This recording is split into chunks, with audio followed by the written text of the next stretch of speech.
Hello ಬಿಸಿ people, subscribe ಮಾಡಿ ಸೂಪರ್ವುಮನ್ ಕನ್ನಡ ಚಾನಲನ್ನು. ನನ್ನ ಹೊಸ ವಿಡಿಯೋ ನೋಟಿಫಿಕೇಶನ್ಗಾಗಿ ಬೆಲ್ ಐಕಾನನ್ನು ಕ್ಲಿಕ್ ಮಾಡಿ. Hi everybody, good morning, happy Sunday. Yes, ಈ ವೀಕೆಲ್ಲ ಮುಗೀತು. We are at the end of the week. ನೆನ್ನೆ ಅಂತೂ ಮಳೆ ಬಂದಿದ್ದಕ್ಕೆ ವೆದರ್ ಸೂಪರ್ ಆಗಿದೆ. Come on, let's enjoy the Sunday. Hi friends, welcome back to my channel. So ಇವತ್ತು ಮಕ್ಕಳೆಲ್ಲ ಸಂಜೆ ಮನೇಲಿದ್ದಾರೆ. ಸೊ ಅವ್ರಿಗೇನಾದರೂ ಸ್ನ್ಯಾಕ್ಸ್ ಬೇಕು ಹೋದಾಗ ಹೆಲ್ತಿ ಸ್ನ್ಯಾಕ್ಸ್ ಅಂತ ಮನೇಲಿ ಜೋಳ ಇತ್ತು. ಸೊ ಅದನ್ನೆಲ್ಲ ಬೇಯಿಸ್ಕೊಂಡು ಈಗ ರೆಡಿ ಮಾಡಿ ಇಟ್ಕೊಂಡಿದ್ದೀನಿ.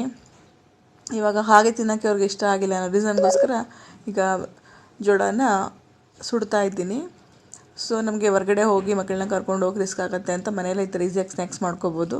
ಡೆಫಿನೆಟ್ಲಿ ಈ ಥರ ಬೇಯಿಸ್ಬಿಟ್ಟು ನೀವು ಬೆಂಕಿಲಿ ಸುಟ್ಕೊಂಡಾಗ ಸೂಪರ್ ಟೇಸ್ಟ್ ಇರುತ್ತೆ. ಡೆಫಿನೆಟ್ಲಿ ಟ್ರೈ ಮಾಡಿ ನೋಡಿ. ಸೊ ಇವತ್ತಿನ ವ್ಲಾಗ್ ಕಂಟಿನ್ಯೂ ಮಾಡೋಣವಾ? ಸೊ ಇವತ್ತು ಒಳ್ಳೆ ಇನ್ಫಾರ್ಮೇಷನ್ ಇದೆ, ಮಿಸ್ ಮಾಡ್ದಂಗೆ ವಿಡಿಯೋನ ಕೊನೆ ತನಕ ನೋಡಿ.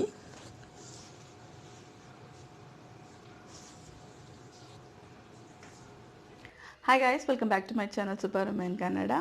ಇವತ್ತು ಒಂದು ಒಳ್ಳೆ ಇನ್ಫಾರ್ಮೇಷನ್ ಅಂತ ನಾನು ಭೇಟಿ ಮಾಡ್ತಾ ಇದ್ದೀನಿ. ಈ ವಿಚಾರ ನನಗೆ ತುಂಬ ಸೆನ್ಸಿಟಿವ್ ಮತ್ತು ತುಂಬ ಇಂಪಾರ್ಟೆಂಟ್ ಅನ್ನಿಸ್ತು. ಆ ಕಾರಣಕ್ಕೋಸ್ಕರ ಮತ್ತೆ ಇದ್ರ ಬಗ್ಗೆ ನಾನು ವಿಡಿಯೋ ಮಾಡಿ ನಿಮ್ಮ ಜೊತೆ ಹಂಚ್ಕೋಬೇಕು ಅನ್ನಿಸ್ತು. ಏನಪ್ಪ ಅಂತಂದರೆ, ನಮ್ಮಂಥ ಅಮ್ಮಂದ್ರಿಗೆ ಮಕ್ಕಳನ್ನ ಆಚೆ ಕಳಿಸಿದಾಗ ಹಲವು ರೀತಿಯಲ್ಲಿ ಟೆನ್ಷನ್ ಆಗುತ್ತೆ. ಎಸ್ಪೆಷಲಿ ನನಗೆ ಟೆನ್ಷನ್ ಆಗೋ ವಿಚಾರ ಅಂತಂದರೆ, ನನ್ನ ಮಗಳು ಆಚೆ ಹೋಗಿ ಆಟ ಆಡಿ ವಾಪಸ್ ಮನೆಗೆ ಬಂದಾಗ ಅವಳ ಕೈಯೆಲ್ಲ ಕರ್ಕೊಂಬರ್ತಾಳೆ. ಯಾಕೆಂದರೆ ಅವಳಿಗೆ ಚೂರು ಸೊಳ್ಳೆ ಕಚ್ಚಿದ್ರೂ ಆಗಲ್ಲ, ಸ್ಕಿನ್ ಅಲರ್ಜಿ ಆಗಿ ಇಡೀ ಬಾಡಿ ಸ್ಪ್ರೆಡ್ ಆಗಿ ಫುಲ್ ಗಾಯಗಳಾಗ್ತವೆ. ಎವ್ರಿ ಟೈಮ್ ಇದು ನೋಡಿ ನೋಡಿ ನನಗೂ ಡಾಕ್ಟರ್ಸ್ ತೋರಿಸಾಯಿತು. ಸೋಪ್ ಚೇಂಜ್ ಮಾಡಾಯಿತು, ಆಯಿಂಟ್ಮೆಂಟ್ ಚೇಂಜ್ ಮಾಡಾಯಿತು, ಇಷ್ಟೇ ಚೇಂಜ್ ಮಾಡಿದ್ರು ಡಾಕ್ಟರ್ಸ್ ಹೇಳೋದು ಒಂದೇ ಒಂದು. ಸೊ ಇದಕ್ಕೆಲ್ಲ ಏನು ಸೊಲ್ಯೂಷನ್ ಅಂತ ಡಾಕ್ಟ್ರ್ ಕೇಳಿದಾಗ ಡಾಕ್ಟ್ರ್ ಕೇಳೋದು ಒಂದೇ. ಮೊದಲನೇದಾಗಿ ನಿಮ್ಮ ಮಗಳನ್ನ ನೀವು ಸೊಳ್ಳೆಯಿಂದ ದೂರ ಇಡಬೇಕು ಅಂತ. ಯಾಕೆಂದರೆ ಅವಳು ಒಂದು ಕಡೆ ಆಟಾಡ್ತಾಳೆ ಅಂತ ಹೇಳೋಕ್ಕಾಗೋದಿಲ್ಲ. ಅವಳು ಆಚೆ ಹೋದಾಗ ಸ್ವಲ್ಪ ಹೊತ್ತು ಇಲ್ಲಿ ಆಡ್ಬೋದು, ಸ್ವಲ್ಪ ಹೊತ್ತು ಅಲ್ಲ ಆಡ್ಬೋದು. ಫೀಲ್ಡಲ್ಲಿ ಎಲ್ಲೆಲ್ಲ ಆಡ್ತಾಳೆ ಅಂತ ನಾನು ಹೇಳೋಕ್ಕಾಗೋದಿಲ್ಲ. ಸೊ ಎಲ್ಲೇ ಸೊಳ್ಳೆ ಇರ್ತದೆ ಕೂಡ ನಂಗೆ ಗೊತ್ತಿರಲ್ಲ. ಸೊ ಇವಳನ್ನ ಹೇಗೆ ನಾನು ಸೊಳ್ಳೆಯಿಂದ ರಕ್ಷಿಸೋದು ಅಂತ ಅನಿಸಿದಾಗ, ಯಾಕೆಂದರೆ ಮನೇಲಿದ್ರೆ ನಾವು ಅವಳಿಗೆ ಮಸ್ಕಿಟೋ ನೆಟ್ ಹಾಕ್ಬೋದು, ಇಲ್ಲ ಏನೊಂದು ಹಾಕಿ ನಾವು ಅವಾಯ್ಡ್ ಮಾಡ್ಬೋದು. ಬಟ್ ಆಚೆ ಹೋದಾಗ ಪ್ರಿಕಾಷನರಿ ಅಂತ ಏನು ತೊಗೋಬೇಕು. ಸೊ ಅವಳನ್ನ ಸೊಳ್ಳೆಗಳಿಂದ ದೂರ ಇಡಬೇಕು, ಅದೇನು ಮಾಡಬೇಕು ಅಂದಾಗ ಅವಳಿಗೆ ಸೊಳ್ಳೆ ಕಚ್ಚದೇ ಇರೋದ್ರ ನೋಡ್ಕೋಬೇಕು ಅಂತ ಗೊತ್ತಾಯಿತು. ಸೊ ಅದಕ್ಕೆ ನನಗೆ ಗೊತ್ತಾಗಿದ್ದು ಒಂದು ಪ್ರಾಡಕ್ಟ್ ಏನಪ್ಪ ಅಂತಂದರೆ ಗುಡ್ನೈಟ್ ಫ್ಯಾಬ್ರಿಕ್ ರೋಲ್ ಆನ್. ಈ ಒಂದು ಪ್ರಾಡಕ್ಟ್ ನಾನು ಟಿ ವಿ ಆ್ಯಡ್ನಲ್ಲಿ ನೋಡಿದೆ. ಯಾಕೆಂದರೆ ಈ ಒಂದು ಪ್ರಾಡಕ್ಟ್ ಇದ್ದರೆ ಸೊಳ್ಳೆಗಳು ಮಾತ್ರ ಬರೋದಿಲ್ಲ ಅಂತ ನೋಡಿದಾಗ ನಂಗೆ ತುಂಬ ಖುಷಿ ಆಯಿತು. ಯಾಕೆಂದರೆ ನನ್ನ ಮಗಳಿಗೆ ತುಂಬ ಇಂಪಾರ್ಟೆಂಟ್ ಈ ಫ್ಯಾಬ್ರಿಕ್ ರೋಲ್ ಆನ್ ಅಂತ. ಸೊ ಅದಕ್ಕೆ ನಾನು ಪರ್ಚೇಸ್ ಮಾಡಿದೆ. ನಿಜ, ಯಾಕೆಂದರೆ ಡೈಲಿ ಅವಳು ಆಚೆ ಹೋಗಬೇಕಾದ್ರೆ ಸ್ಕೂಲಿಗೆ ಆಗಲಿ ಇಲ್ಲ ಎಲ್ಲೇ ಆಟಾಡಕ್ಕೆ ಹೋಗ್ತಾಳೆ ಅಂದಾಗ ಇದನ್ನು ಅವಳು ಡ್ರೆಸ್ಸಸ್ಗೆಲ್ಲ ಅಪ್ಲೈ ಮಾಡಿ ಆಚೆ ಕಳಿಸಿದಾಗ ಅವಳಿಗೆ ಯಾವ ರೀತಿ ಸೊಳ್ಳೆ ಹತ್ರ ಬರೋದಿಲ್ಲ, ಸೊಳ್ಳೆ ಕಚ್ಚೋದೇ ಇಲ್ಲ. ಸೊ ಇದರಿಂದ ಅವಳು ಈ ಸ್ಕಿನ್ ಪ್ರಾಬ್ಲಮಿಂದ ದೂರ ಇರ್ಬೋದು ಅಂತ ಅನ್ನಿಸ್ತು. ಸೊ ಈಗ ಡೈಲಿ ಅವಳು ಆಚೆ ಹೋಗಬೇಕಾದ್ರೆ ಇದನ್ನು ಅವಳ ಬಟ್ಟೆಗಳಿಗೆ ಅಪ್ಲೈ ಮಾಡ್ಕೊಂಡು ಆಚೆ ಹೋಗ್ತಾಳೆ. ಯಾಕೆ ಇನ್ನೊಂದು, ಈ ಗುಡ್ನೈಟ್ ಫ್ಯಾಬ್ರಿಕ್ ರೋಲ್ ಅನ್ನೋದಲ್ಲ, ಬಟ್ಟೆ ಮೇಲೆ ಹಚ್ಚಿದಾಗ ಯಾವುದೇ ರೀತಿ ಕಲೆ ಕೂಡ ಆಗೋದಿಲ್ಲ. ಇದು ಕ್ಲಿನಿಕಲಿ ಟೆಸ್ಟೆಡ್, ಮಕ್ಕಳು ಹಚ್ಕೋಬೋದು ಅಂತ ಡಾಕ್ಟರ್ಸ್ ಕೂಡ ಪ್ರೂವ್ ಮಾಡಿದ್ದಾರೆ.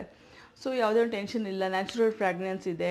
ಈ ಗುಡ್ನೈಟ್ ಫ್ಯಾಬ್ರಿಕ್ ರೋಲ್ ಆನ್ ಪ್ರತಿಯೊಬ್ಬರು ಮನೆಯಲ್ಲೂ ಇದ್ದರೆ ತುಂಬ ಹೆಲ್ಪ್ಫುಲ್ ಅಂತ ನಾನು ಫೀಲ್ ಮಾಡ್ತೀನಿ. ಯಾಕೆಂದರೆ ಮಕ್ಕಳು ಅಷ್ಟೇ ಅಲ್ಲದೆ ನಾವು ಕೂಡ, ದೊಡ್ಡವರು ಕೂಡ ನಮ್ಮ ಬಟ್ಟೆ ಮೇಲೆ ಹಚ್ಕೊಂಡು ನಾವು ಆಚೆ ಹೋಗ್ಬೋದು, ಇಲ್ಲ ಎಲ್ಲಿ ಸೊಳ್ಳೆ ಇರುತ್ತೆ ಅಲ್ಲಿ ಹಚ್ಕೊಂಡಿದ್ರೆ ಸೊಳ್ಳೆ ಕಚ್ಚೋದಿಲ್ಲ. ಸೊ ಈ Good Knight fabric roll on easy to carry, ನಾವೆಲ್ಲ ಆಚೆ ಹೋದರೂ ಕೂಡ ಅದನ್ನು ಕ್ಯಾರಿ ಮಾಡ್ಬೋದು. ಮತ್ತು ಈ ಗುಡ್ನೈಟ್ ಫ್ಯಾಬ್ರಿಕ್ ರೋಲ್ ಆನ್ ಬಂದು 8 ಗಂಟೆಗಳ ಕಾಲ ನಮಗೆ ಪ್ರೊಟೆಕ್ಷನ್ ಕೊಡುತ್ತೆ. ಸೊ ಅದಾದ ನಂತರ ಮತ್ತೆ ನಮಗೆ ಬೇಕು ಅನ್ನಿಸ್ದಾಗ ಮತ್ತೆ ಅಪ್ಲೈ ಮಾಡ್ಕೋಬೋದು. ಇದು ಎಲ್ಲ ಕಡೆ ಲಭ್ಯ ಇದೆ, ಯಾವುದೇ ಅಂಗಡಿಗಳಲ್ಲಿ ಸಿಗುತ್ತೆ ನಿಮಗೆ.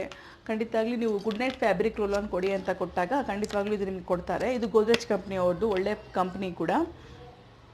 ಸೊ ನೋಡ್ಬೋದು ನೀವು ಇಲ್ಲಿ ಪ್ರಾಡಕ್ಟ್ ಹೇಗೆ ಪ್ಯಾಕೇಜ್ ಬರುತ್ತೆ ಅಂತ. So Good Knight fabric roll on ಇಲ್ಲಿ ನಿಮಗೆ ಕೊಟ್ಟಿರ್ತಾರೆ 4 ಡಾಟ್ಸ್ ಅಂತ. ಸೊ 4 ಡಾಟ್ಸ್ ನೀವು ಹಚ್ಕೊಂಡ್ರೆ ಸಾಕು, ಮೋರ್ ದೆನ್ ಎನಫ್. ಸೊ ನೀವು ಮತ್ತೆ ಬೇಕು ಅಂದಾಗ ಎಲ್ಲೆಲ್ಲಿ ನಿಮಗೆ ಬೇಕು ಅನಿಸುತ್ತೆ ಅಪ್ಲೈ ಮಾಡ್ಕೋಬೋದು. ಫ್ರಾಗ್ರೆನ್ಸ್ ಕೂಡ ತುಂಬ ಚೆನ್ನಾಗಿದೆ ಈ ಗುಡ್ನೈಟ್ ಫ್ಯಾಬ್ರಿಕ್ ರೋಲ್ ಆನ್ದು ನೋಡಿ. ಆಮೇಲೆ ಇಲ್ಲಿ ಬ್ಯಾಕ್ ಸೈಡಲ್ಲಿ ಕೊಟ್ಟಿರ್ತಾರೆ ನಿಮಗೆ ಇನ್ಸ್ಟ್ರಕ್ಷನ್ಸ್ ಯಾವ ರೀತಿ ಅಪ್ಲೈ ಮಾಡ್ಕೋಬೋದು ಅಂತ. ತುಂಬ ಸಿಂಪಲ್ ಇದನ್ನು ಅಪ್ಲೈ ಮಾಡೋದು. ಈಗ ಇದನ್ನು ಹೇಗೆ ಅಪ್ಲೈ ಮಾಡ್ಬೋದು ಅಂತ ನಾನು ನಿಮಗೆ ತೋರಿಸ್ತೀನಿ. ಹಾಯ್ ಗೈಸ್, ಆಲ್ಮೋಸ್ಟ್ 3 o'clock ಆಗಿದೆ. ನನ್ನ ಮಗಳು ಬರೋ ಟೈಮ್ ಆಗಿದೆ. ಸೊ ಊಟ ಎಲ್ಲ ಮುಗಿಸಿದ್ದೀವಿ. ಸೊ ಬಂದಮೇಲೆ ಅವಳು ಊಟ ಮಾಡಿ ಆಡಕ್ಕೆ ಹೋಗ್ತಾಳೆ. ಸೊ ವ್ಲಾಗ್ನ ಕಂಟಿನ್ಯೂ ಮಾಡೋಣ. So stay tune.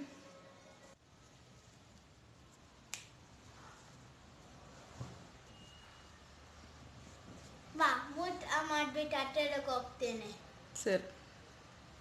ಸೊ ಸ್ಕೂಲಿಂದ ಬಂದಿದ್ದಾಳೆ. ಸ್ಕೂಲಿಂದ ಬಂದ ತಕ್ಷಣ ಬಡ್ಕೋಬೇಕು, ಫ್ರೆಶ್ ಅಪ್ ಆಗು ಅಂತ. ಅವಳಾಗಿ ಫ್ರೆಶ್ ಅಪ್ ಆಗಿದ್ದೆ ನಾನು ನೋಡಿಲ್ಲ.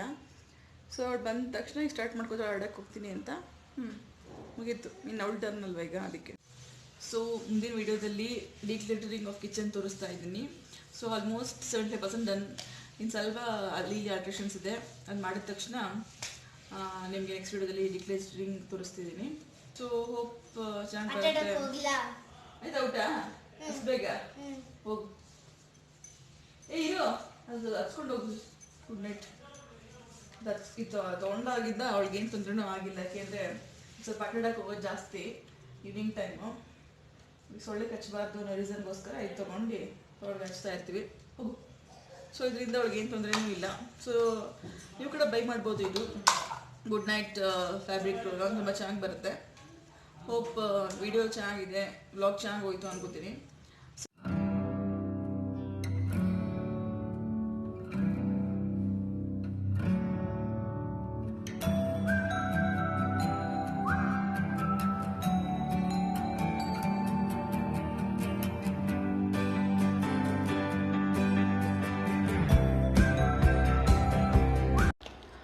ಸೊ ಫ್ರೆಂಡ್ಸ್, ನೋಡಿದ್ರಲ್ಲ ಈ Good Knight fabric roll on ಮಕ್ಕಳಿಗೆ ಎಷ್ಟು ಇಂಪಾರ್ಟೆಂಟ್, ಇದರಿಂದ ನಮಗೆ ಎಷ್ಟು ಬೆನಿಫಿಟ್ ಇದೆ ಅಂತ. ಸೊ ಖಂಡಿತವಾಗ್ಲೂ ನೀವೆಲ್ಲ ಇದನ್ನು ಟ್ರೈ ಮಾಡ್ತೀರಾ ಅನ್ಕೋತೀನಿ. ಸೊ ವಿಡಿಯೋ ನಿಮಗೆ ಯೂಸ್ಫುಲ್ ಅನಿಸಿದ್ರೆ ನಿಮ್ಮ ಫ್ರೆಂಡ್ಸ್ಗೆ ಶೇರ್ ಮಾಡಿ, ಇಷ್ಟ ಆಗಿದ್ರೆ ಲೈಕ್ ಮಾಡಿ. ಈ ರೀತಿ ಇನ್ನಷ್ಟು ವೀಡಿಯೋಸ್ಗಾಗಿ ಚಾನಲ್ ಸಬ್ಸ್ಕ್ರೈಬ್ ಮಾಡಿ. ಇದು super women Kannada YouTube channel.